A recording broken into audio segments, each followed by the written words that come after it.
Se for 10 horas, o povo levanta, vai embora, mas você fica à vontade. Eu não sei se você estava falando sério, mas por precaução, você viu a estratégia, né? De 9h30 já empurrei para 10. Primeira carta de Paulo aos Coríntios, capítulo 9, de 24 a 27, diz: vocês não sabem que os que correm no estádio, todos na verdade correm, mas um só leva o prêmio? Corram de tal maneira que ganhem o prêmio. Se possível, pedir a gentileza de você repetir isso comigo. Além de didático, eu sempre creio que há um poder em declararmos a palavra de Deus. Diga comigo: corram de tal maneira que ganhem o prêmio. Ele continua e diz no verso 25: todo atleta em tudo se domina. Aqueles para alcançar uma coroa corruptível, nós, porém, a incorruptível. Assim corro também eu, não sem meta. Assim luto, não como discernindo golpes no ar, mas esmurro o meu corpo e o reduzo à escravidão, para que, tendo pregado a outros, não venha eu mesmo a ser desqualificado. O apóstolo Paulo, inspirado pelo Espírito Santo, está trazendo uma palavra tanto de encorajamento como de instrução, de alinhamento para os crentes de Corinto. Ele faz uso de uma alegoria muito conhecida no mundo daqueles dias. É importante destacar aqui que, embora o apóstolo Paulo tenha escrito durante os dias em que Roma governava o mundo, o império mundial que antecedeu o romano foi a Grécia de Alexandre o Grande. E a Grécia, em todas as suas grandes cidades, e Corinto era uma das grandes cidades da Grécia, eles tinham arenas, estádios, onde aconteciam as competições esportivas. Você deve saber, historicamente, os gregos são os precursores dos Jogos Olímpicos e de uma série de competições. E quando governaram o mundo, junto com o helenismo, a cultura, não só a língua grega, eles divulgaram essas práticas. Quando Roma passa a dominar o mundo, entre muitos outros valores que os gregos estabeleceram, eles fariam com que essas competições esportivas não apenas continuassem, mas fossem ainda difundido para todo o domínio romano. Então o apóstolo Paulo está falando algo que qualquer pessoa da sua época entendia, mas os gregos melhor do que ninguém. E ele fala a respeito da corrida no estádio, que das 5 principais práticas esportivas nesses estádios, a corrida ela era, a principal dessas 5. E o apóstolo usa essa alegoria. É muito interessante quando você entende o pano de fundo histórico, cultural, Por exemplo, se eu falar aqui para vocês a palavra feijoada, não precisa explicar nada, precisa? Todo mundo sabe o que é. Agora, quando a gente fala disso para um estrangeiro, não significa absolutamente nada. E talvez você tenha que dar uma aula, explicar, e ainda assim não vai conseguir fazê-lo imaginar o quão bom pode ser, a menos que ele desfrute. Eu já tive essa experiência. De um dia, um pastor de outro continente estava conosco e diz: olha, eu gostaria de comer uma comida típica. Falei: nós vamos te providenciar uma feijoada. Quando falei isso, ele olhou para mim e perguntou: o que é feijoada? Eu nunca imaginei que eu ouvia essa pergunta na vida. E eu lembrei para ele, não significa nada, ele está fora do nosso contexto. E muitas vezes nós estamos vendo exemplos bíblicos, onde o povo da época falava da feijoada deles, e às vezes a gente não consegue perceber alguns detalhes. Quando Deus começou a chamar minha atenção para esse texto, no ano passado, eu me debrucei nos comentários bíblicos, nos materiais históricos, para tentar entender melhor o que eram essas competições. E eu fiquei pasmo, porque durante um período de 10 meses, esses corredores se preparavam para essa corrida. Eles não eram avaliados apenas pelo desempenho do dia da corrida, mas durante todos esses 10 meses, os juízes pontuavam o desempenho, a dedicação deles nos treinamentos. E se eles não fossem dedicados, sequer chegavam a competir. Quando o dia da corrida chegava, o que você tinha ali, na verdade, era a elite do esporte. Os melhores corredores haviam passado por um processo para poder competir. Mas mesmo que fossem os melhores, de todo mundo que ia correr lá, só um, no final das contas, ganharia o prêmio. E o apóstolo Paulo está dizendo, para mim e para você, eu e você, a semelhança desses corredores, temos que dar o melhor de nós. Temos que colocar tudo de nós. Não é apenas dizer: cheguei aqui só de competir, estou bem. Diz: não, corra para ganhar. Coloque tudo de você e mais um pouco. E ele estabelece alguns paralelos que eu e você precisamos considerar.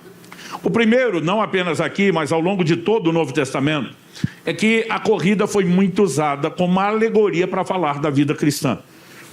Então, por exemplo, em Gálatas, no capítulo 5, no verso 7, o apóstolo Paulo diz assim: vocês vinham correndo bem, Quem foi que os impediu de continuar a obedecer à verdade? Para falar do bom desempenho da vida cristã, ele usa a alegoria da corrida. Vocês estavam correndo bem.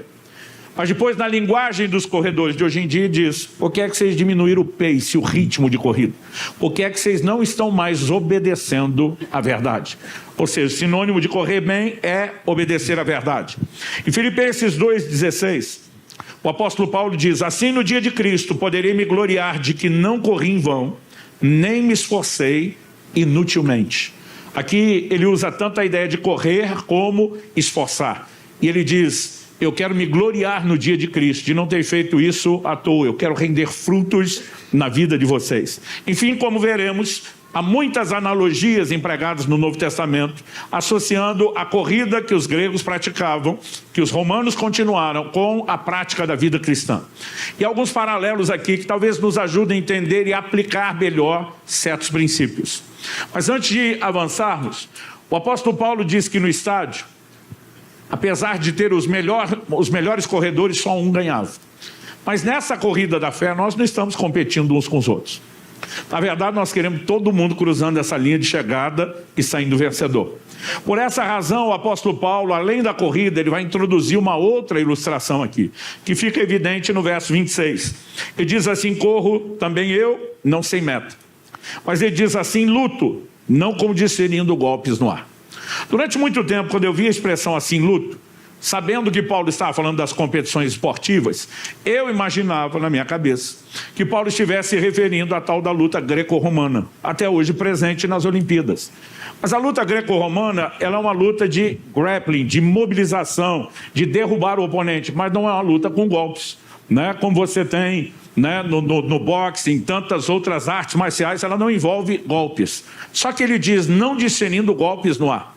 E na sequência ele entra no verso 27 dizendo: mas esmurro o meu corpo e o reduzo à escravidão. Eu achei interessante também e muito curioso, estudando os comentários, que a maioria observa que Paulo não estava falando da luta greco-romana.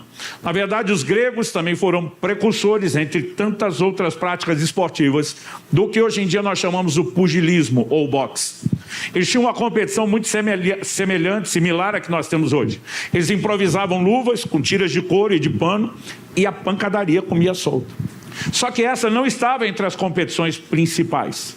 Por que é que Paulo traz essa alegoria, né, para junto do ensino dele? Porque aqui ele deixa claro que nós não estamos competindo uns com os outros, nem na corrida e nem na luta. Ele diz: eu esmurro o meu corpo.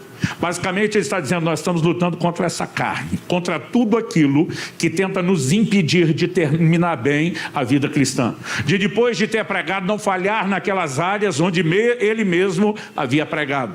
Isso nos dá uma noção do que exatamente é correr pelo prêmio. Não é competir com outras pessoas, é competir com nossas limitações, com as inclinações da carne, para que nenhum de nós sabote aquilo que Deus espera de nós. Eu quero apresentar a você uma mensagem hoje que eu vou intitular de Corra pelo Prêmio. E eu quero destacar 3 elementos que Paulo enfatiza aqui dentro dessa ilustração. O primeiro, a importância de empenho. E nós vamos falar de dedicação, de esforço, de dar o nosso melhor. A segunda coisa que eu quero abordar aqui é a necessidade de disciplina. Ele diz no verso 25: todo atleta em tudo se domina. A nova versão transformadora traduziu essa frase dizendo assim: o atleta precisa ser disciplinado sobre todos os aspectos. E nós vamos ver paralelos da disciplina do atleta com aquilo que se espera de nós. Mas em terceiro e último lugar, eu quero abordar o que eu vou chamar de foco no prêmio. A importância de entender que nós estamos correndo por um prêmio, há uma recompensa, e isso deve nortear toda a nossa caminhada. Então, eu quero começar já pelo primeiro aspecto, que é a importância do empenho. Quando o apóstolo Paulo usa a alegoria do corredor, ela é aplicada de uma maneira bem específica quanto à forma de correr. Ele diz: corram de tal maneira que ganhem o prêmio. Corram para que vocês alcancem aquilo pelo qual estão correndo. Ou seja, não é só correr, é fazê-lo da melhor maneira, é correr para ganhar. Isso é o significado de empenho. dedicação, né? Esforço, colocar o melhor de você. E é importante que a gente entenda o lugar disso na vida cristã. Um dia uma pessoa me abordou e falou: cara, eu não entendo sua dedicação, né? A maneira como você se doa, parece que você está sempre querendo merecer alguma coisa. Eu falei: você está maluco? Não há lugar para mérito na vida cristã. A Bíblia diz: tudo que recebemos de Deus é pela graça mediante a fé. Aí ele olhou para mim e falou: então por que é que você se dedica tanto? Eu apontei para cima e falei: porque Ele merece. Não tem nada a ver com a gente tentar merecer coisa nenhuma. Eu e você fomos alcançados pelo Evangelho, que nos deu dignidade quando não tínhamos dignidade nenhuma. Mas a Bíblia diz em Filipenses capítulo 1, verso 27, vivei de modo digno da vocação com que vocês foram chamados. Nós não vamos ter um estilo de vida que nos dignifica jamais. As obras não têm esse papel. Mas nós devemos dignificar o Evangelho que nos deu dignidade quando nós não tínhamos. Então as pessoas estão usando esse negócio de não há lugar para mérito para dizer: Deus não merece nenhuma resposta de gratidão. E eu e você precisamos entender que Deus fez o melhor por nós, mas Ele também espera o melhor de nós. De vós, amados, Hebreus capítulo 6, verso 9, esperamos coisas melhores. Deus espera o melhor de mim e de você.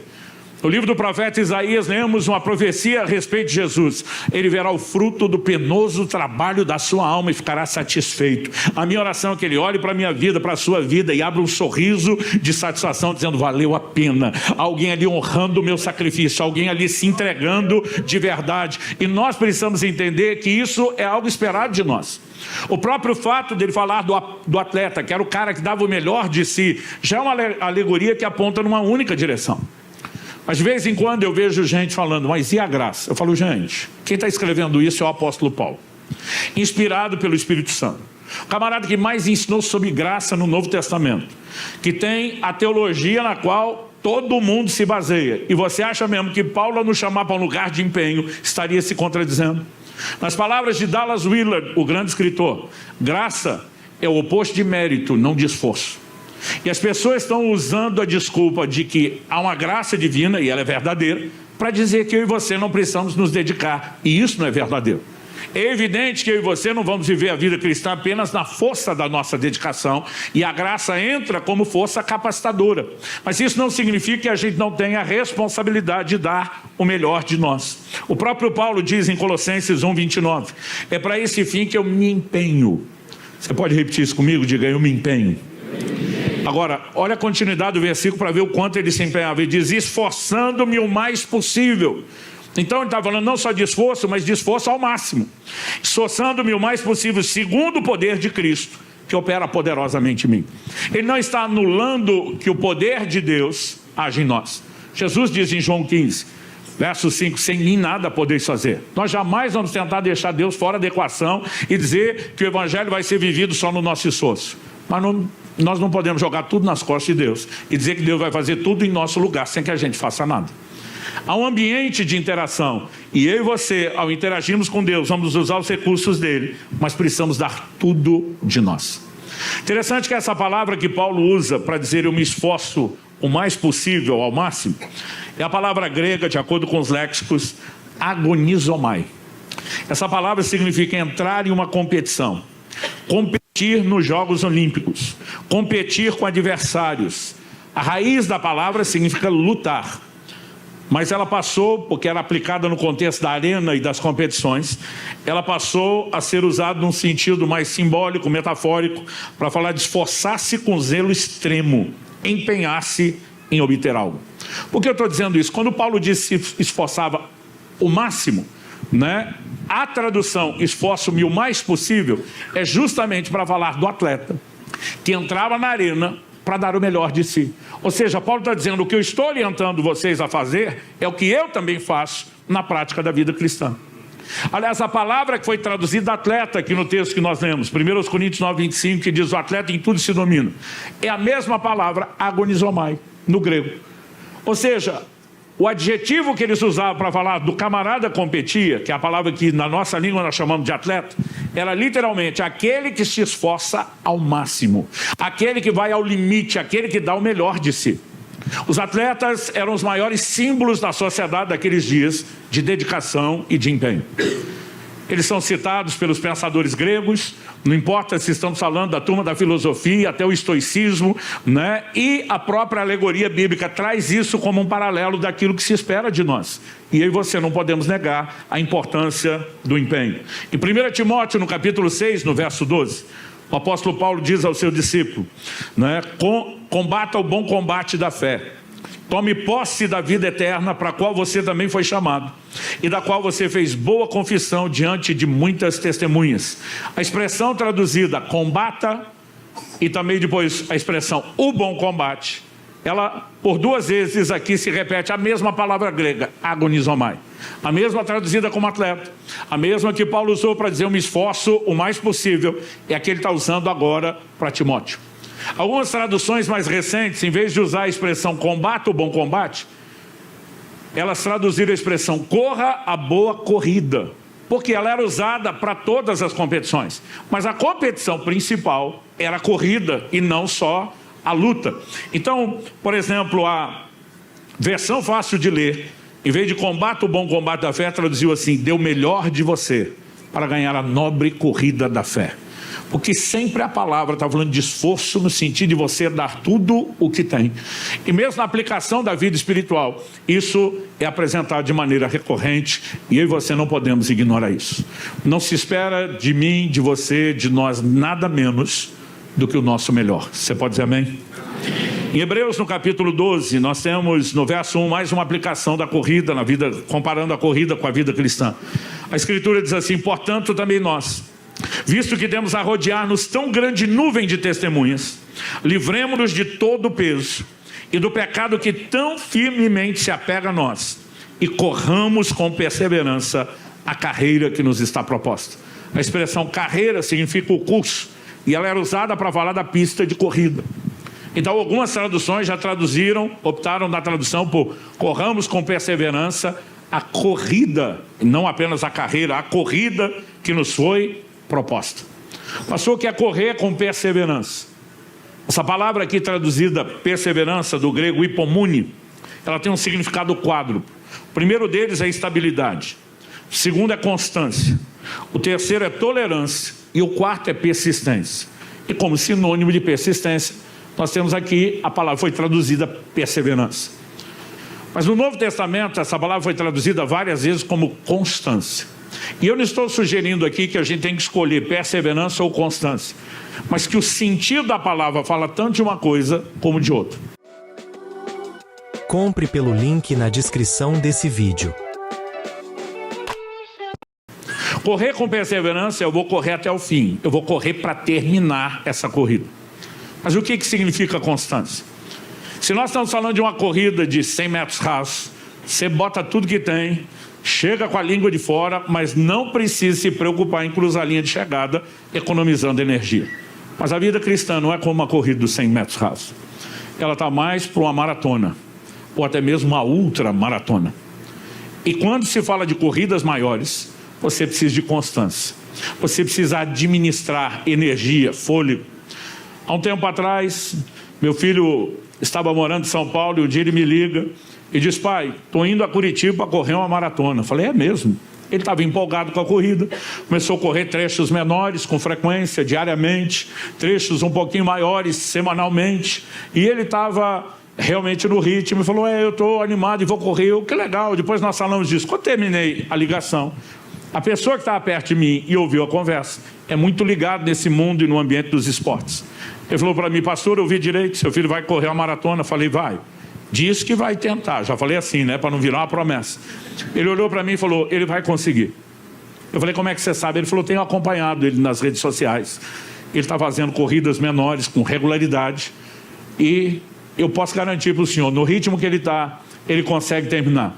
Ele falou, eu já vou até te adiantar o tempo que ele vai levar para terminar a prova. E para não dizer que ele acertou com exatidão, ele errou por menos de 2 minutos, para mais ou menos. Uma corrida de 42 quilômetros e quase 200 metros, né? Eu olhei para ele e falei, como é que você sabe o tempo que ele vai correr? Ele falou, porque eu estou acompanhando o pace, o ritmo de corrida dele, as corridas de 10 quilômetros que ele faz com frequência. Eu falei, então você multiplica por 4 para saber quanto que vai ser a de 40? Ele falou, não, pastor, ninguém consegue manter o pace da corrida de 10 na corrida de 40. Porque ele falou, para uma corrida maior, você não pode gastar o fôlego depressa, você tem que economizar. Então ele vai ter que segurar no início, vai ter que arrancar força de onde não tem no final. E para isso, ele precisa não só estar decidido a perseverar até cruzar a linha de chegada, mas ele precisa ter constância, administrar a corrida. Quando falamos de dar o melhor, não é você sair que nem um louco no primeiro ano de vida cristã e depois simplesmente morrer pelo meio do caminho. Nós precisamos entender que a determinação de terminar e manter o pace até o final dessa corrida. Isso tudo está englobado e envolvido na ideia de empenho, dedicação, esforço, e Deus espera isso de nós. Mas eu também quero destacar aqui, em segundo lugar, o que eu vou chamar da necessidade de disciplina. Como vimos, a Escritura diz em 1 Coríntios 9:25, todo atleta em tudo se domina. Isso é apresentado como um paralelo para mim e para você. E nós vimos que a nova versão transformadora, NVT, traduziu como atleta precisa ser disciplinado sob todos os aspectos. Já a NVI, a nova versão internacional, traduziu todos os que competem nos jogos se submetem a um treinamento rigoroso.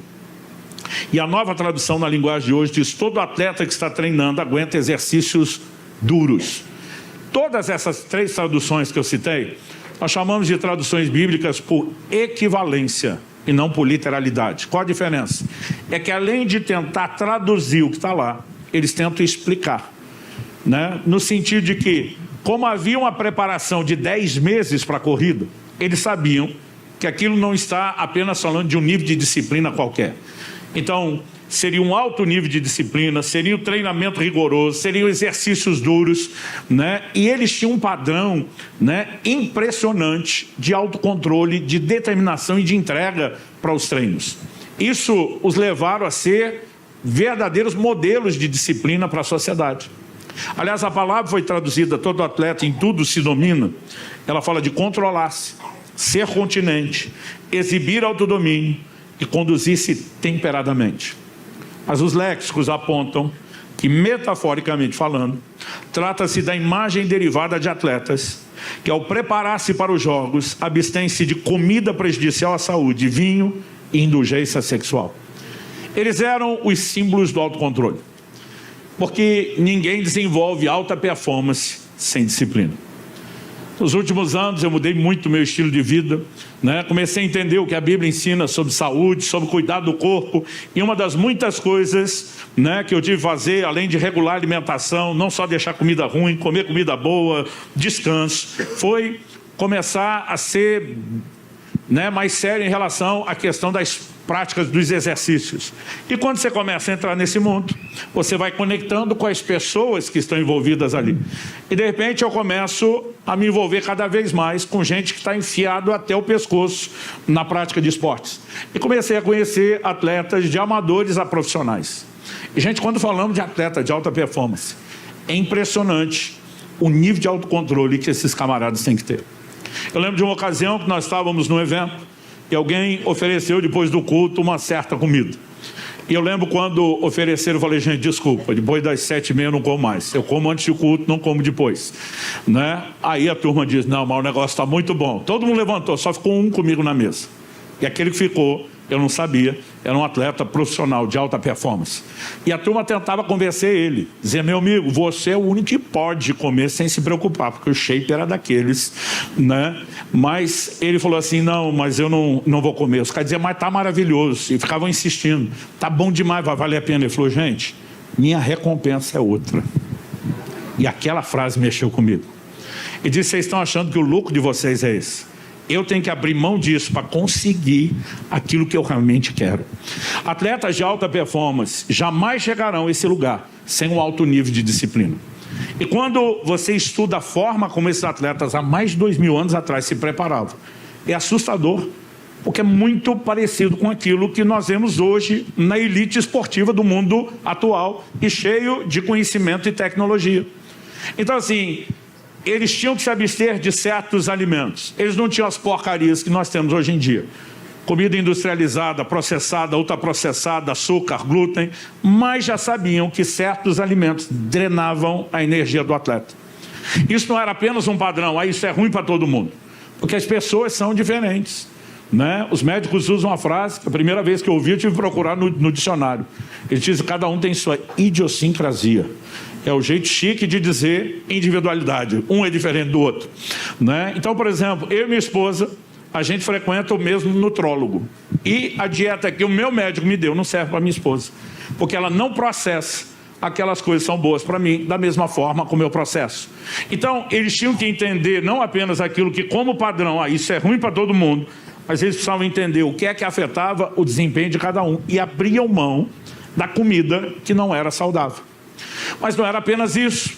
Eles também tinham que se dedicar à comida boa. Eles também precisavam entender a importância de muito treino. E durante 10 meses, como eu disse, eles iam repetir muito aqueles treinamentos. Mas eles eram também muito rígidos, rigorosos em relação ao descanso. Tinha hora para deitar, tinha hora para levantar, tinha o dia da semana que ninguém treinava. E o descanso para quem quer alta performance é importantíssimo, porque senão seu corpo não recupera de lesões. Não é apenas a questão de recuperar energia. Então, você o leva no limite para que a performance suba, mas se você não der as pausas, você vai comprometer o próprio rendimento. Então, eles tinham pelo menos essas 4 áreas: alimentação, controle de peso, quando falamos da corrida, e certas práticas esportivas. O peso não precisa ser, né, algo ao qual as pessoas cuidem tanto. Então, por exemplo, quando você fala da luta, especialmente aquela que eles usavam as mãos, a gente vê hoje em dia, né? Então, por exemplo, os atletas aí do MMA fazem a pesagem um dia antes. No dia seguinte vão lutar com pelo menos 10 quilos a mais. Eles têm um corte de peso violento, mas tem um ganho de peso absurdo, porque no dia seguinte, no ringue, quanto mais peso tem no corpo, mais forte, né, é a pancada. Agora, para o corredor, o peso não funciona. Então, eles tinham que cuidar da questão de alimentação, tinham que cuidar do peso, tinham que cuidar, né, da questão dos treinos, muito exercício e de descanso. Eu quero pegar esses 4 paralelos e mostrar que todos eles a Bíblia aplica para mim e para você, quando se fala de alta performance para a corrida da fé e para a vida cristã. Vamos começar falando de alimentação. Temos um paralelo de alimentação no mundo espiritual, sim. Jesus diz em Mateus 4,4, citando Deuteronômio 8,3, nem só de pão viverá o homem, mas de toda a palavra que sai da boca de Deus. O crente não deveria ler a Bíblia apenas para conhecer o credo, a doutrina, apenas para saber o que pode e o que não pode. A palavra de Deus é alimento para o nosso espírito. Em 1 Timóteo 4,6, o apóstolo Paulo diz: você será nutrido, alimentado pelas palavras da fé que pregamos. E algo que você precisa entender quando falamos de alta performance é que esse povo não só abre mão de comida ruim, ela não pode entrar, mas eles têm que comer muita comida boa. Um dia desse terminei uma das conferências que eu fiz pelo Brasil todo sobre o cuidado do corpo. Estava lá no norte do Brasil e no final da conferência um médico me aborda para conversar. Ele tinha exatamente a mesma estatura que eu. A diferença é que ele pesava 10 quilos a mais do que eu. Só que pesava 10 quilos com a mesma estatura que eu, Mateus, com 4,5% de gordura corporal. Quando o cara falou isso, eu fiquei com dificuldade de acreditar. Porque para ter 10 quilos a mais com 4,5% era só músculo aquilo. O menor índice de gordura corporal que eu cheguei na minha vida são no final dos jejuns que eu faço, 40 dias, 8,5%. Depois de 40 dias sem comer, eu cheguei em 8,5%. Ele vive com 4,5%. Só que para ter 4,5% de gordura corporal, o cara tem que treinar muito, queimar muita gordura. Mas ao mesmo tempo, ele era bem maior do que eu, só músculo. Isso significa o quê? Que ele tem que comer para compensar o treino e para ainda aumentar os músculos. Aí eu, de brincadeira, olhei para ele e falei: doutor, quantas vezes o senhor treina por dia? Que normalmente quem treina pergunta quantos por semana, né? Se o cara falar 3, você já pensa, frango, né? Mas se for de 5 para frente, você fala, isso está levando a sério. Mas aí eu, de brincadeira, falei: quantas vezes você treina por dia? Ele olhou para mim e falou 3. Eu pensei, acho que ele não me entendeu. Eu falei: que horas do dia o senhor faz os 3 treinos? Para ver se ele tinha me entendido. Ele falou: de manhã, de tarde e de noite. Aí eu fiz cara de paisagem, como se fosse um mal normal, sem contar um cara que treina 3 vezes por dia, todo dia. Aí eu falei: bom, para treinar tanto, qual é o seu índice de gordura corporal? Aí ele falou 4,5. Falei: para conseguir isso, ainda botando esse monte de músculo na caixa, quanto o senhor come por dia? Quantas calorias? Ele falou assim com a maior naturalidade: 9.000. Alguns de nós com 2.000 estamos engordando. O maior A maior queima que eu já tive na minha vida, abusando de treino, foi chegar perto de 5.000 calorias queimadas num dia. Esse camarada manda brincando 9.000 calorias para dentro de comida, porque ele sabe que vai queimar pelo menos isso.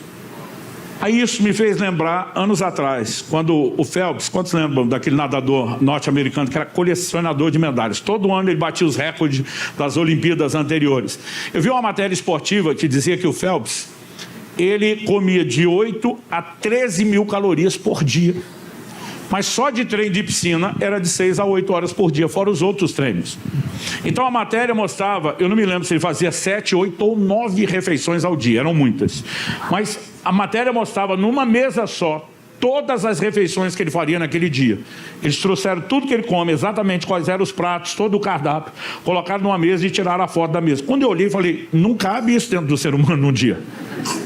Eu falei, mas nem se usar os estômagos sobressalentes, das pernas, dos braços, não tem como caber. Mas não cabe de uma vez. Então aquele cara botava comida e ele era uma usina de combustão de energia. E ele tinha que ir comendo aos poucos, ao longo de todo o dia, para conseguir suprir aquilo. Onde eu quero chegar com isso? Gente, quem quer ter alta performance na vida cristã, vai ter que comer mais. E tem muito crente que jamais vai ser um bom corredor, porque está lhe faltando vitamina B, Bíblia. Alguns de nós lêem um versículo ou outro e a gente fala assim, pronto, já fiz meu devocional. Gente, se queremos ter alta performance, além de deixar comida ruim, nós vamos ter que se dedicar à comida boa. Quem está entendendo? Um dia eu estava falando com um grupo de pessoas, gente, nós temos que mergulhar a fundo na palavra. E ele falou assim para mim, não, eu não tenho tempo para isso. Ele falou isso, eu puxei o celular da mão dele, já estava desbloqueado. Eu mesmo abri o aplicativo, mostrei para ele, falei, olha isso aqui, seu cara de pau. 5 horas e meia por dia era a média dele em redes sociais. A média calculada na semana. Então pode ser que um dia foi 6,5, outro 4,5, mas média 5,5. Eu falei, 5 horas e meia por dia cuidando da vida dos outros e não tem tempo para ler a Bíblia. Eu falei, vai dizer que é pecado ver rede social. Eu falei, não. Mas se você for inteligente e cuidar da vida dos outros 2 horas e meia, sobra 3 para ler a Bíblia. Então, assim, as pessoas, elas pensam muito, é tudo ou nada. Quem quer ter alta performance, gente, vai ter que parar de comer porcaria. Não é possível que você acredite que comer 5 horas e meia, se alimentar disso todo dia, vai produzir um grande efeito na sua fé. Não vai. Além disso, está te roubando da comida boa. E se nós queremos alta performance, vamos ter que mudar a disciplina. Quem está entendendo, diga amém. Amém. Segundo lugar, controle de peso. Já faz alguns anos, eu perdi, na última década e um pouquinho mais, cerca de 60 quilos. Na verdade, isso é o peso a menos na balança. Estava fazendo as contas hoje, o pastor Mateus, eu falei, olha, considerando o que botei de músculo no corpo, eu perdi em torno de uns 70 quilos de gordura. Só que, apesar de nos últimos anos ficar estável a maior parte do ano no meu peso, eu tenho no mínimo 2, às vezes 3 variações de peso radical no ano, que são os jejuns que eu faço prolongado. Um jejum de 40 dias, dependendo da pessoa, né, ela pode perder ali de 10 a 15, 16 quilos. Tem gente que perde mais, raramente vai perder menos, mas o padrão, a maioria está dentro disso. Então, isso significa que pelo menos ali uns 12 quilos eu vou perder. E estou falando de um período de pouquinho mais de um mês, menos de um mês e meio. Por que eu estou dizendo isso? Depois de mais de 30 dias em jejum, quando o peso baixou bastante, e eu faço jejum, mantendo minha rotina de exercício, o mesmo cardio que eu faço quando não estou jejuando lá, com 1 hora, com 10, 12 quilos a menos, a sensação que você tem é que você está voando, seu rendimento é muito melhor. Eu tenho condicionamento para aquilo, mas quando o peso baixa rápido, é impressionante como o seu rendimento melhora. E por que eu estou dizendo isso? Meu filho, um tempo atrás, como eu disse, se empolgou com a corrida, começou a correr. Mas depois de um tempo ele se empolgou com powerlift, levantamento de peso, musculação, hipertrofia. Falou, pai, vou botar músculo na caixa, peso no corpo. Eu falei, amigão, você só vai ter que escolher.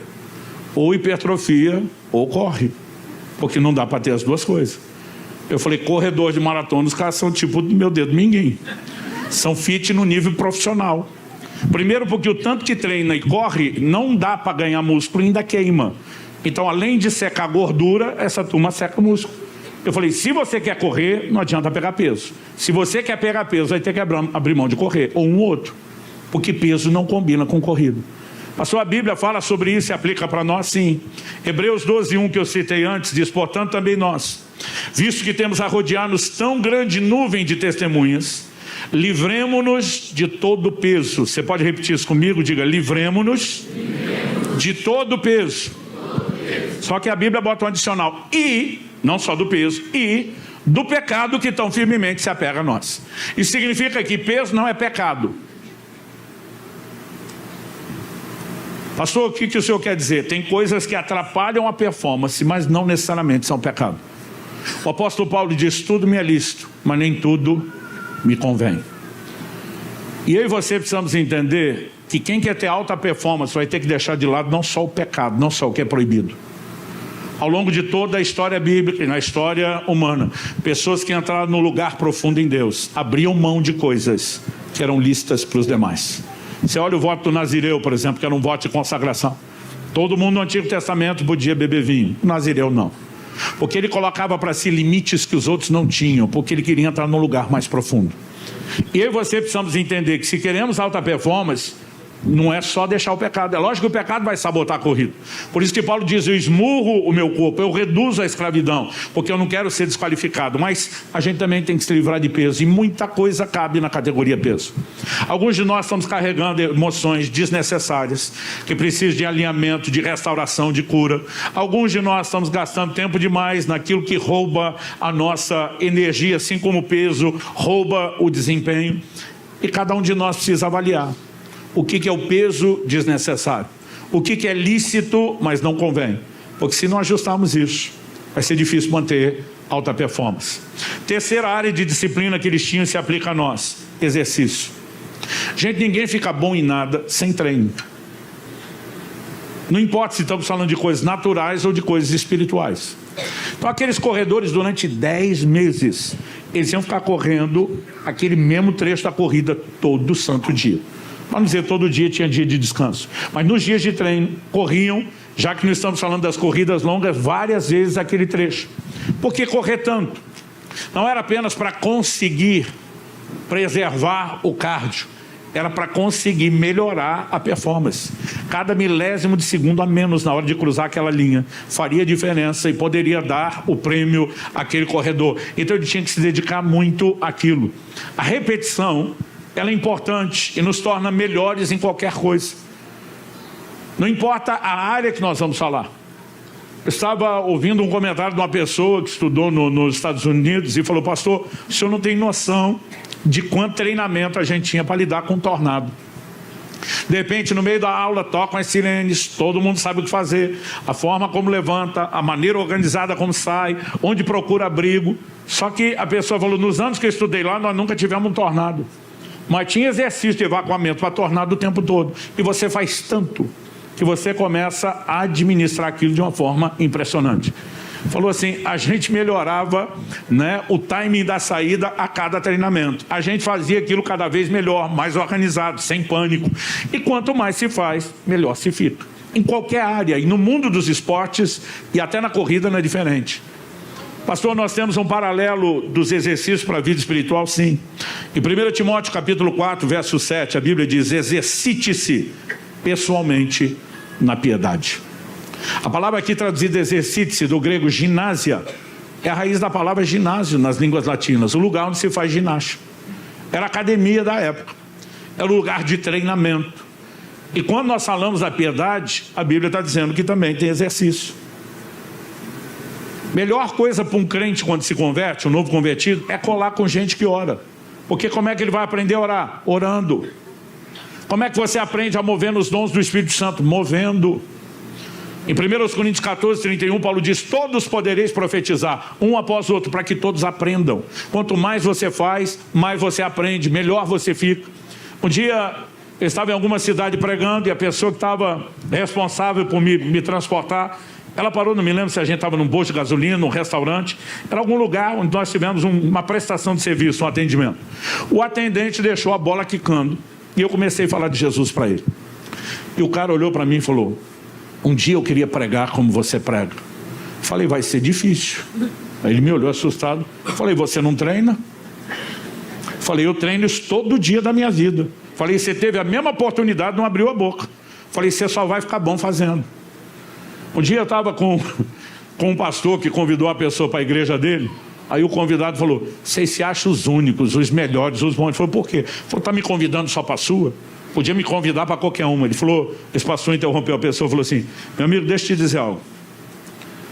O cheiro da comida do meu vizinho é maravilhoso. Eu nem conheço ele direito, que mudou há pouco tempo. Mas não importa se você está fazendo churrasco, o que for, o cheiro sempre vem para minha casa, é maravilhoso. Eu tenho certeza que ele cozinha melhor do que eu. Mas eu nunca vou te convidar para comer na casa do vizinho. Porque quem tem que fazer isso é ele. Eu tenho liberdade da minha casa, da minha comida, dos meus horários. Então eu estou te chamando para comer na nossa casa. Se você quer, vem. Se não quer, arruma um outro vizinho que te convide. Eu falei, uau! Eu falei, de onde é que saiu essa? Ele falou, cara, eu lido com desculpa há tanto tempo que a gente vai ficando bom. A gente tem resposta para tudo. É treino. Ninguém fica bom em nada na vida cristã sem treino. Então, eu e você precisamos entender. Outro dia alguém falou, não, aquele tem o dom da generosidade. Eu falei, tem treino, pratica isso há muito tempo. Aquele deve ter algo na área da compaixão, tem treino, pratica há muito tempo. E se eu e você não entendemos a importância dessa disciplina, que é repetição. As pessoas às vezes me perguntam, pastor, todo santo dia, o senhor acorda com vontade de ter o tempo devocional? Eu falei, claro que não. Como não acordo todo dia com vontade de treinar? Mas quem tem a disciplina sabe que você não precisa de vontade, você vai treinar com ou sem vontade. Porque tem coisa que a gente faz porque tem que ser feita. E se a vontade vier, melhor. Se a empolgação vier, melhor. Se não, vai rolar do mesmo jeito. Disciplina é você simplesmente ter a capacidade de repetir padrões. Então, se eu tiver vontade, eu vou buscar Deus. Se eu não tiver vontade, eu também vou. Se eu tiver vontade, eu vou servir as pessoas. Se eu não tiver com vontade, eu também vou. Porque isso que é disciplina. E nós precisamos crescer nessas práticas. Quem está entendendo, diga amém. Mas todo mundo sabe que os atletas, além de muito exercício, também tem que intercalar isso com descanso. O descanso, como eu disse, não é apenas para recuperar energia, mas para que o corpo se recupere de certas lesões, microlesões. É para que a gente respeite certos limites. Um dia desses eu estava conversando com um pastor lá de Portugal, que ele foi ultramaratonista. A maratona, como dissemos, 42 quilômetros e quase 200 metros. Mas as ultramaratonas, nós estamos falando de 100, 150. Esse cara já correu mais de 200 quilômetros. Só de imaginar eu já quase desmaio. Imagina fazer. E aí eu fiz uma pergunta para ele. Falei, você já entrou em overtraining, sobrecarga, que é bater o limite do corpo? Ele falou, várias vezes. Ele falou, todo ultramaratonista entra em overtraining. Aí ele falou assim, você já correu alguma ultramaratona? Eu falei, não. E maratona? Eu falei, também não. Ele falou, por que está perguntando? Olhei para ele e falei assim, se eu te falar que eu entrei em overtraining com musculação, você acreditaria em mim? Ele falou, impossível. Porque você tem que levar o corpo no limite, a musculação não vai fazer isso. Eu falei, mas se eu te falar que eu entrei diante de Deus, você vai acreditar? Quando eu falei isso, ele olhou para mim e falou, você estava em jejum. Eu falei, eu sempre treinei em jejum. Eu tenho disposição no jejum para puxar mais carga, peso, né, com menos tempo de recuperação do que quando estou comendo. É algo inexplicável. E meu médico sempre me alertando. Luciano, você já está abusando, você está indo além do que precisa. Não precisa de 2, 3 horas de treino, não precisa de tanta força, você só precisa manter a energia fluindo. Né? E ele falava para mim várias vezes, você vai entrar em overtraining. Eu dizia, doutor, esse nem maratonista entra, só ultramaratonista. Eu não sei de onde a gente tira que pode discutir com o médico dizendo que sabe mais, que pode discutir com a mulher da gente achando que nós vamos estar certo, mas a gente tem essas coisas, que a gente vai discutir com o Waze e ganhar e dizer que o meu caminho é melhor. Não sei de onde a gente tira essas coisas, mas eu falei, doutor, isso nunca vai acontecer, até o dia que aconteceu. Eu lembro que depois de 3 horas de treino pesado, eu fui para o banheiro e tomei um dos maiores sustos da minha vida, porque achei que estava urinando sangue. Mas quando eu olhei, eu falei, isso não é sangue. Porque a cor é de açaí e beterraba. Quando eu pensei de açaí e beterraba, eu lembrei por que o açaí e a beterraba são daquela cor, ferro. E na hora eu entendi o que eu tinha feito. Falei, meu fígado está expelindo ferro. Eu entrei em overtraining. Tirei uma foto, mandei para o médico, ele só respondeu, quantas horas de treino? Falei, 3. Ele falou, e ontem? 2,5. E anteontem? 3. Aí ele, eu falei. Eu falei, Luciano, ninguém vai entrar em overtreino com 3 horas de treino comendo. Você está quase 40 dias sem comer. E exigindo do seu corpo o que atleta que vai consumir 4.000, 3.000 a 4.000 calorias por dia está comendo. Você botou o seu corpo. Então, assim, todo mundo vai descobrir por bem ou por mal que o corpo tem limite. E a gente precisa entender a importância de descanso. Agora, como que se dá o descanso quando nós falamos da corrida? Esse mesmo amigo meu ultramaratonista, ele falou para mim, não sei porque nós saímos do assunto da ultramaratona para a maratona. E ele olhou para mim e falou assim, a maratona ela é dividida em 3 fases. Ele falou assim, isso não é 100%, mas é um padrão muito recorrente dessas áreas. Ele falou, a primeira etapa é do primeiro quilômetro ao de número 35. Falou, a maioria dos maratonistas vão correr os 35 quilômetros na força do treino. Aí eu olhei para ele e falei, mas se a maratona é 42, por que é que eles só treinam para 35? Eu falei, Luciano, ninguém quer correr a maratona, a primeira da vida dele, antes do dia oficial. Então ninguém vai treinar a maratona toda. Ele falou, isso é a mesma coisa que você querer fazer um ensaio de casamento com uma festa de casamento igual do dia. Eu falei, ninguém vai chegar tanto porque quer guardar a emoção pro dia. Então ele falou assim, tirando os caras que já são veteranos, a maioria nunca treinou para aquilo na primeira corrida. Então eles correm média. Ele falou, alguns mais, outros menos, mas a grande média está aqui no 35. Ele falou, não sei te explicar isso. E quando ele falou isso, eu lembrei do meu filho contando. Ele falou, pai, quando deu 35 quilômetros, as pernas começaram a pesar. Aquilo que estava tranquilo, de repente, parecia agora uma missão impossível de terminar. Eu falei, qual é a segunda etapa? Ele falou, dos 35 ao 42. Eu falei, aí terminou. Ele falou, não, ainda tem 200 metros. Ele falou, do 35 ao 42 é no sacrifício, não é na força do treino. É sangue, suor e lágrimas. Eu falei, então a terceira parte, os últimos 200 metros é rastejar? Aí ele falou, não, mas não vou falar disso agora, vou falar daqui uns minutinhos. Guarda aí, se eu esquecer, vocês falam a terceira parte da maratona, por favor. Mas eu lembrei que ele falou exatamente isso. E meu filho disse, depois do 35 estava difícil continuar. Ele falou que quando deu 37, ele falou, eu tenho que parar para sentar. Se eu não sentar uns 15 minutos, eu não vou conseguir terminar. Meu filho disse, o que eu não sabia, que a maioria dos que sentam não levanta depois. Porque se já está difícil com o corpo quente, você imagina depois que esfria. Ele fala assim, as dores vão aparecer, o desânimo vai bater com força, o cansaço vai aparecer num nível que você ainda não sentiu, mas a verdade é que não dá para descansar no meio da corrida. O atleta tem que alternar exercícios com descanso, mas no dia da corrida não dá para parar para descansar. E quando nós falamos da corrida cristã, nós não estamos nos preparando para um dia correr. Nós estamos correndo a vida cristã toda. Então como é que se descansa na vida cristã? Pastor, tem paralelo para isso? Tem. Em Hebreus, no capítulo 12, no verso 12, a Bíblia diz, por isso levantem as mãos cansadas e fortaleçam os joelhos vacilantes. Isso vem no contexto de Hebreus 12:1. Corram com perseverança a carreira que nos está proposta. Então, o que é levantar a mão cansada e fortalecer os joelhos vacilantes? Eu demorei para associar esse verso 12 com o primeiro, que é o assunto da corrida.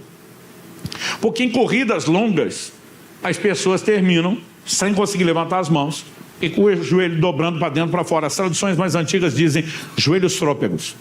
Há um tempo atrás, estava assistindo um documentário sobre como as pessoas terminam as maratonas cruzando a linha de chegada. Não os primeiros. Aqueles que correm sempre, os veteranos, dá raiva, porque eles chegam horas antes dos últimos. Muitas horas. E eles chegam e às vezes não estão nem ofegantes. Mas quando você olha os últimos, estão chegando muitas horas depois, os últimos não estão competindo com os outros corredores. Estão competindo consigo, com a sua limitação. O que eles querem é terminar. A maioria dos que chegam essas horas depois, eles chegam assim. Vou tentar imaginar, seria cômico se não fosse heróico da parte deles. Mas eles cruzam a linha de chegada mais ou menos assim. Você já viu isso? As mãos já não levantam, o joelho vem dobrando para dentro, para fora e caindo, tropeçando. O pior é que isso vira meme em quase todo lugar que eu simulo e eu continuo fazendo. Como é que você fortalece um joelho trôpego e levanta a mão cansada? Eu estava falando de fazer enquanto corre.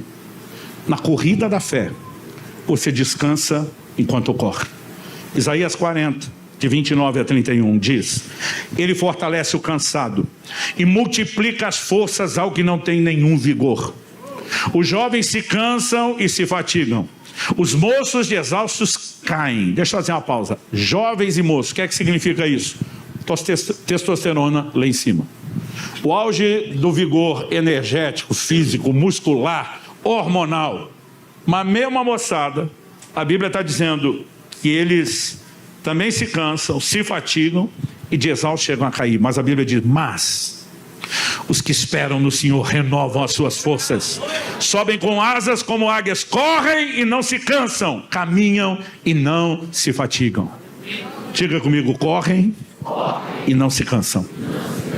Por que não? Porque a Bíblia diz que o Senhor fortalece o cansado, multiplica as forças do que não tem nenhum vigor.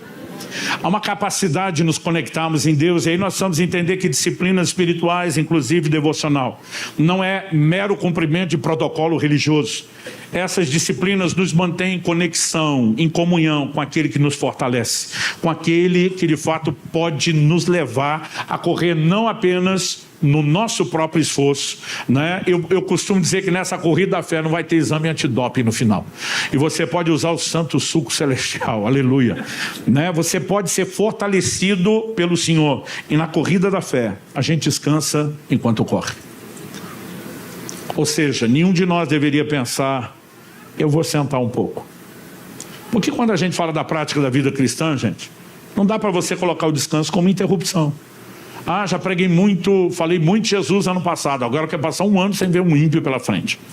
Não faz sentido você imaginar esse tipo de pausa. Já orei muito no último trimestre, agora quero ficar 3 meses sem oração. Já li muito a Bíblia, agora estou precisando de descanso, minha mente está saturada de Bíblia. Nada vai caber aqui. Não, já fui muito generoso no ano passado, agora preciso de um pouco de avareza esse ano para equilibrar e descansar. Sabe, generosidade, compaixão, tudo isso são coisas que nós não podemos parar de fazer. Não existe descanso no sentido de pausa. É por isso que na vida cristã você descansa enquanto corre. Quem está entendendo, diga amém. Amém. A pastora corre a terceira parte da maratona. A primeira, os 35 quilômetros, é correr na força do trem. A segunda, os outros 7, sangue, suor e lágrimas. E aí sobrou 200 metros. Eu olhei para esse cara e falei: você vai dizer que em 200 metros tem uma terceira etapa? Ele falou: tem. Quando o corredor enxerga a linha de chegada, ele falou assim: é só quem correu que sabe explicar isso. Não dá para explicar o poder motivacional. É como se tu estivesse dizendo: tudo pelo qual você correu, se esforçou, está ali. Termine, não desista. Ele diz: liga o turbo dentro de nós. Ele falou assim: tem gente que você vê até perto dos 200 metros, está morrendo. A hora que ele enxerga a linha, ele liga um turbo. E a Bíblia fala de pessoas que da fraqueza tiraram forças. Eu e você podemos fazer a mesma coisa. Agora, na vida cristã, a gente não precisa esperar os últimos 200 metros para se animar. Nós podemos enxergar a linha de chegada desde o início da corrida. Então, meu terceiro e último tópico, a gente encerra aqui, é foco no prêmio. Eu e você precisamos entender o peso que isso tem, né? Focar o prêmio. O apóstolo Paulo diz: corram de tal maneira que ganhem o prêmio. Ele diz: aqueles corredores, os atletas naturais, o fazem por uma coroa corruptível. Nós, porém, por uma incorruptível. O que ele quer dizer com coroa corruptível? Você já ouviu a expressão os louros da vitória? Os corredores da época, quando ganhavam, naquela época não tinha medalha, não tinha troféu, eles ganhavam uma coroa de folhas, que em poucos dias se secava. Por isso que Paulo diz uma coroa corruptível. Ele diz: todo o esforço deles é por uma coroa que alguns dias secou, não tem mais utilidade, valor, serve nem para lembrança. Nós, diferente deles, corremos por uma coroa incorruptível. Meu amigo, me ouça com atenção. Se eu e você mantivermos os olhos no prêmio, naquela linha de chegada, e eu não sei você, mas eu vivo a minha vida espiritual, minha vida ministerial, eu vivo toda a minha vida em função de uma frase. É a frase que eu vou ouvir dos lábios sorridentes do Senhor Jesus quando eu cruzar aquela linha de chegada: servo bom e fiel, entra no gozo do teu Senhor. Naquele dia, Não tem sacrifício que não terá valido a pena. Não tem perrengue nessa vida que você tem enfrentado e suportado por amor a Jesus que não terá valido a pena. Paulo escreve aos Romanos, diz: as aflições desse tempo presente não podem se comparar com a glória que em nós há de ser manifesta. O dia que nós cruzarmos aquela linha, cada fibra do nosso ser vai gritar: valeu a pena, valeu a pena, valeu a pena, e nós não podemos nos esquecer disso. Então o apóstolo Paulo está dizendo: nós corremos por uma coroa incorruptível. Ele também faz declarações que eu e você precisamos entender.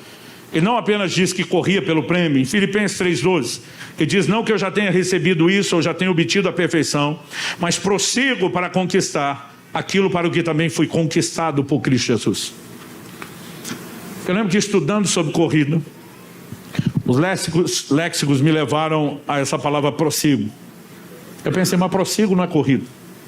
Mas eu fui consultar qual é a palavra traduzida como prossigo no original grego. Era a palavra dioko. Dioko significa correr prontamente, a fim de capturar uma pessoa ou coisa, correr atrás, correr com determinação.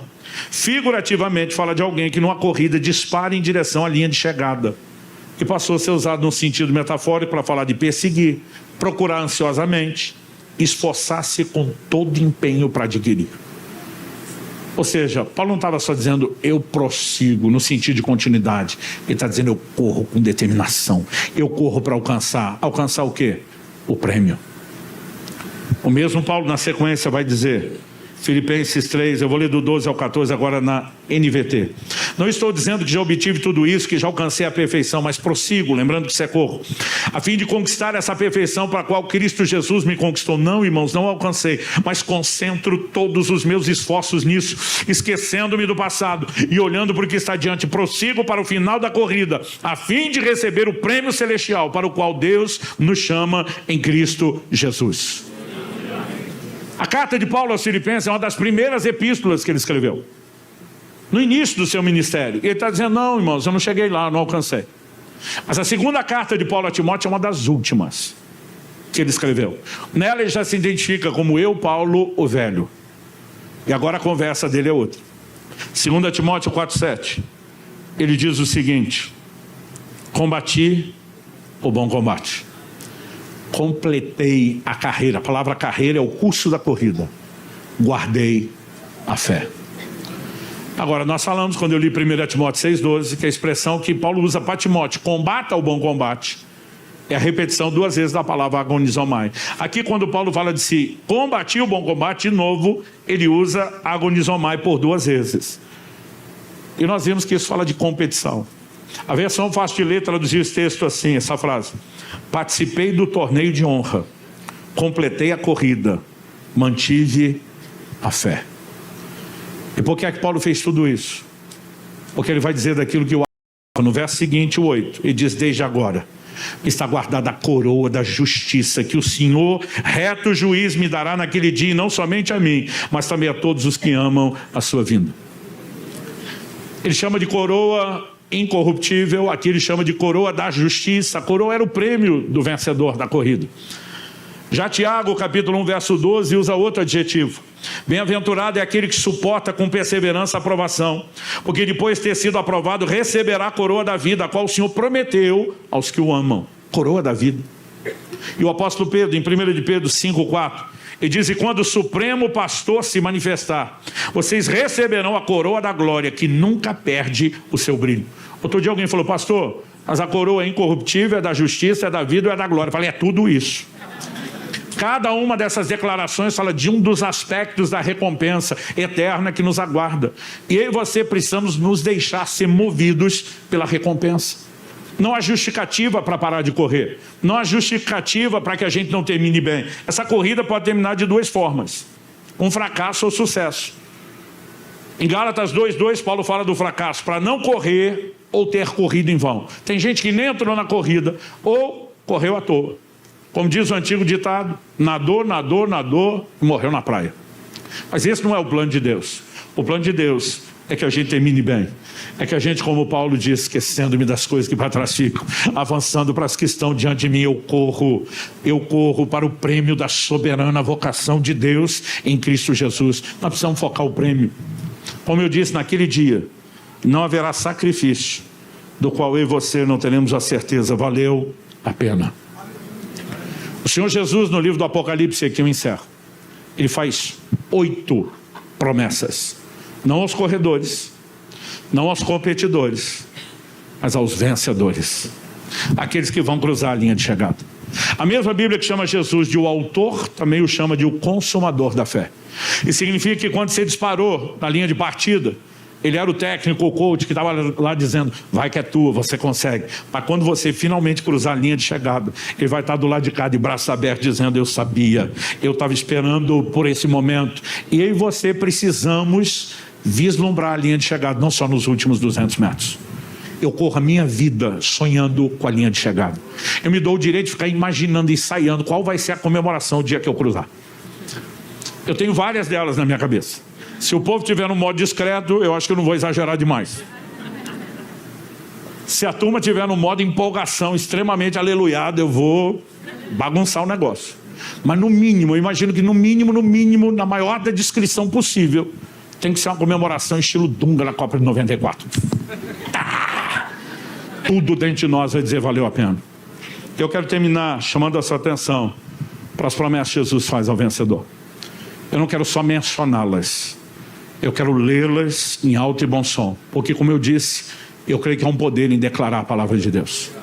As 7 primeiras dessas 8 promessas, elas estão nos capítulos 2 e 3 de Apocalipse, nas cartas às 7 igrejas da Ásia. Uma promessa feita a cada uma dessas igrejas. A 8ª promessa, ela está no final do livro, no desfecho não só do livro do Apocalipse, mas no desfecho de todo o plano da redenção. Então vamos lá, primeira promessa, carta à igreja em Éfeso, Apocalipse 2:7. Ao vencedor darei o direito de se alimentar da árvore da vida que se encontra no paraíso de Deus. Segunda promessa, carta à igreja em Esmirna, Apocalipse 2:11. O vencedor de modo nenhum sofrerá o dano da segunda morte.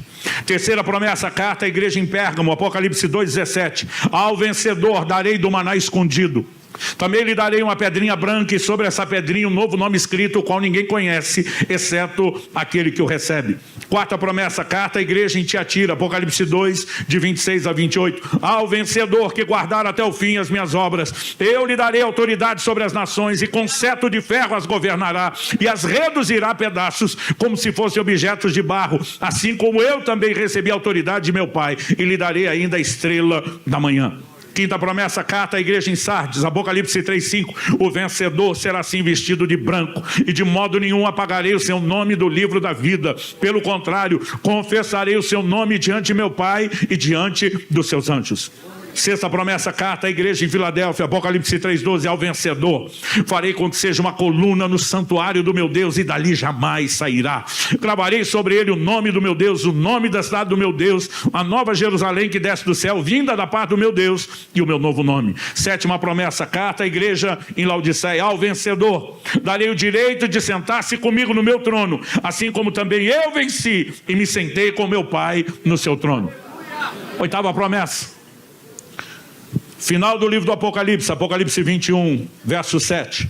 O vencedor herdará essas coisas. Eu serei o Deus dele e ele será o meu filho.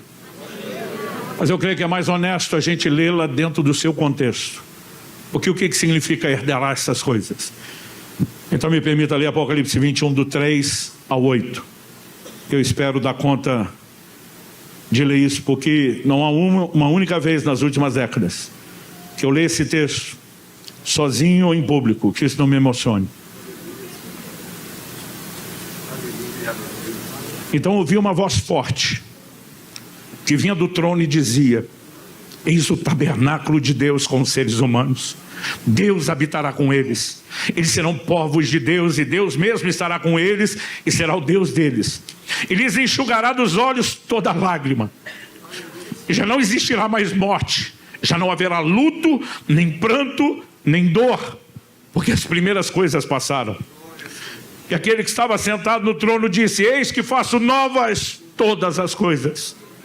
E acrescentou: escreva, porque essas palavras são fiéis e verdadeiras. Disse-me ainda: tudo está feito. Eu sou o alfa e o ômega, o princípio e o fim. Eu, a quem tem sede, darei de graça da fonte da água da vida. O vencedor herdará essas coisas. Eu serei o Deus dele e ele será o meu filho. O vencedor, o vencedor, o vencedor, o vencedor, o vencedor, o vencedor, o vencedor, o vencedor. 8 vezes. Compre pelo link na descrição desse vídeo. Lembre disso durante a corrida. Lembre disso quando suas pernas estiverem pesadas. Lembre disso quando você sentir que está faltando fôlego. Lembre disso quando você parar e pensar e sentar por um pouco. Lembre dessas promessas.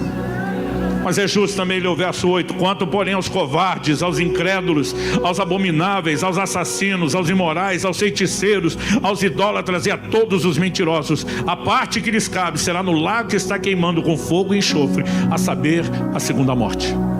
A Bíblia não está dizendo que só esse tipo de gente com essas práticas vai para o inferno. Toda pessoa sem Cristo está condenada eternamente. A Bíblia está falando de gente que saiu desse lugar, veio para a corrida, mas em algum momento desistiu. Não vai cruzar a linha de chegada, não estará entre os vencedores e não vai poder usufruir da recompensa eterna. Não há nada que justifique abrir mão disso tudo. E se você corremos o tempo todo com foco no prêmio, nós vamos nos tornar crentes indesanimáveis, indesistíveis. Me perdoe o neologismo, inventando palavras aqui. Mas se há algo que terá o poder de nos fazer correr, como diz o mineiro do interior, eu gosto de com força, é quando eu e você sabemos o que está do lado de lá, o que está nos aguardando.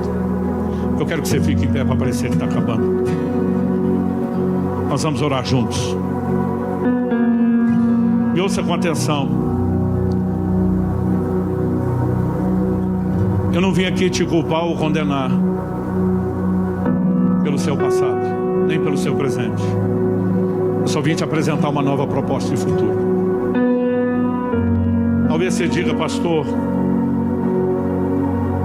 me bateu aquela vontade de sentar na sarjeta como para o seu filho aos 37 quilômetros da maratona. Eu tenho estado cansado e está pesado. Eu vim te dizer que em vez de você parar, você precisa lembrar do Deus que dá força ao cansado e multiplica as forças ao que não tem nenhum vigor. Talvez você diga: pastor, eu não pensei em parar, eu sentei pelo caminho e depois que esfriou está difícil levantar. Deus não te trouxe aqui hoje por acaso. E você sabe que o discurso de um homem não poderia fazer a bagunça que está acontecendo dentro de você agora. Se a voz de Deus pelo Espírito Santo, e tem algo gritando dentro do seu coração: volte para a corrida, volte para a corrida, levante e volte para a corrida. E Deus está te chamando de volta para um lugar que você nunca deveria ter deixado. Eu vou repetir. Ele não te trouxe aqui para te culpar de ter parado. Ele veio te turbinar para que você volte à corrida. Pastor, eu não parei. Honestamente, eu nem pensei em parar. Mas se o senhor está falando de alta performance, eu tenho que admitir, eu reduzi o meu pace. Eu não estou correndo como eu já corri um dia. Eu já não estou mais naquela vibe do primeiro amor, dos primeiros quilômetros da maratona. Eu quero te dizer que Deus não quer que você saia daqui apenas com encorajamento emocional, nem só com informação para ser processada e digerida. Eu creio numa liberação divina, profética, sobrenatural nessa noite. Numa descarga não só de encorajamento, mas de poder espiritual sobre a sua vida. Para que você não apenas corra como já correu, mas talvez corra como nunca correu. Há um chamado de Deus para que a gente possa entrar num lugar diferenciado. Há uma promessa de Deus que nós estamos aguardando o cumprimento. Como as águas cobrem o mar, toda a terra se encherá do conhecimento da glória de Deus. A maior colheita de almas de toda a história ainda está para acontecer. O maior derramar do Espírito Santo de todos os tempos, jamais presenciado, ainda está para acontecer. Nós temos um horizonte empolgante, profeticamente falando, vibrante. E não devemos apenas esperar sentado que isso chegue. Deus está nos chamando para corresponder com Ele no outro nível. Para que possamos não só entrar numa nova dimensão de relacionamento com Ele, mas que, como povo e exército de Deus, possamos entrar num novo lugar de conquistas. E nós vamos ter que ser gente de alta performance. E para isso nós temos que mudar empenho. Nós temos que aprender as disciplinas. Mas nós precisamos noite e dia desse foco na recompensa. Um dia desses, o diabo veio fazer uma proposta, uma tentação. Eu lembrei daquele atleta, eu falei, minha recompensa é outra. Quando a mulher de Potifar se ensinou diariamente para José, ele não diz para ela, dona, a senhora não faz meu tipo. O que ele diz é, como cometeria eu tamanha maldade contra Deus? Quem está lembrando de Jesus e esperando ele na linha de chegada, ele sabe qual é a sua recompensa. Ele não vai correr atrás de outras coisas. E hoje Deus quer que você saia daqui com o foco ajustado. O dia em que eu e você cruzamos essa linha de chegada, certamente será o momento mais feliz de toda a nossa existência. E tudo se justificará naquele dia. Eu vou insistir em dizer isso, cada fibra do seu ser vai gritar, valeu a pena não desistir, valeu a pena o empenho, valeu a pena a disciplina, valeu a pena. Clique e veja mais vídeos como esse.